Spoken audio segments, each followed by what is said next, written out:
Sahabat peziarah yang berbahagia, kita lanjutkan poin yang keempat yang membuat kita bertumbuh dalam hidup rohani adalah fokus pada kebaikan. Sekali lagi, fokus pada kebaikan.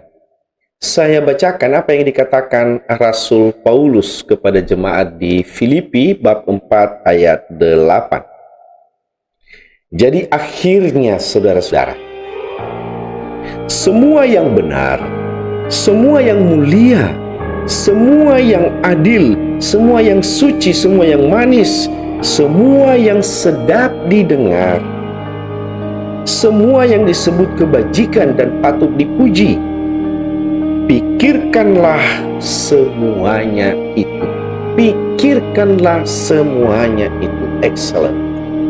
Semua yang baik, semua yang benar. Kenapa sih menghabiskan waktu memikirkan hal-hal yang keliru?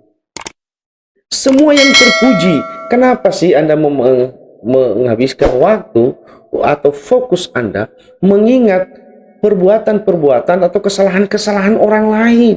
Bahkan mungkin kesalahan itu adalah membuat Anda menjadi korban dari kesalahan. Kenapa Anda berpusat di situ? Pusatkan dirimu pada hal-hal yang baik, pada hal-hal yang benar. Kebenaran itu apa? Misalnya salah satunya, memaafkan itu adalah baik, benar. Tetapi orang justru tidak memikirkan bagaimana cara memaafkan, bagaimana dia cara melepaskan amarahnya, bagaimana dia cara terbebaskan dari belenggu dendam yang ada dalam dirinya. Tetapi malah fokus, malah memikirkan bagaimana orang ini menumellah, bersungut-sungutlah, macam-macam lah. Kenapa sih orang ini di dunia ini ada orang jahat seperti ini dan saya dikorbankan? Iya, orang udah tahu dia orang jahat. Ngapain pusing dengan urusannya? Ngapain pusing dengan kejahatannya? Itu bukan tanggung jawab Anda. Tanggung jawab Anda adalah apa kebaikan yang sudah Anda lakukan.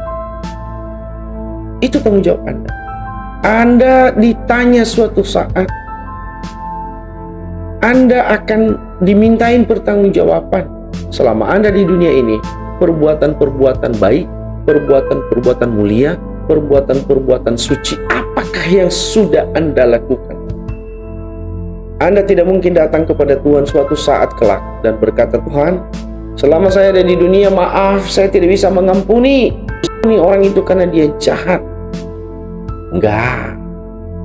Tuhan berkata, ya, diingat dalam otak, dalam pikiran kita, diucapkan terus-menerus dalam kata-kata kita. Kita afirmasi dengan kata-kata. Saya selalu itu yang menjadi masalah saat ini adalah sulit sekali untuk mengaku. Kenapa sih tidak berkata, aku bersyukur Tuhan karena aku mengampuni saudaraku.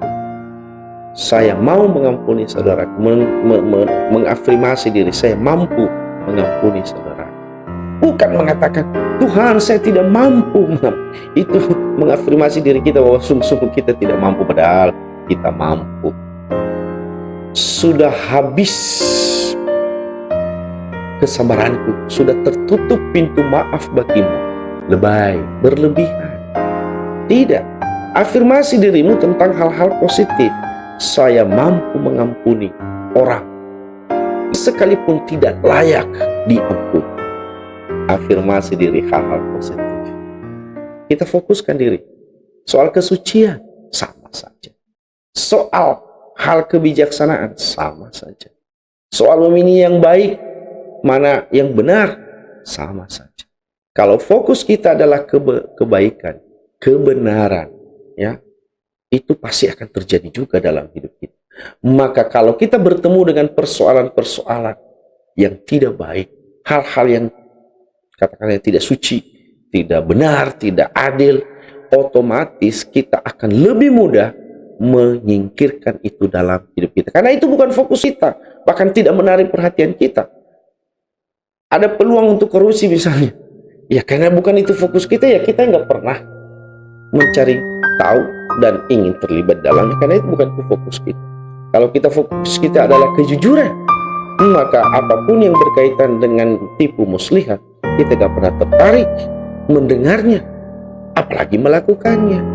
Kata Paulus, pikirkanlah semuanya itu hal-hal yang excellent, yang terbaik, yang mulia, yang suci, yang bijaksana, dan lain sebagainya. Hal-hal ini semua adalah sifat-sifat atau karakter-karakter yang Tuhan anugerahkan dalam diri kita, sebetulnya sudah ada.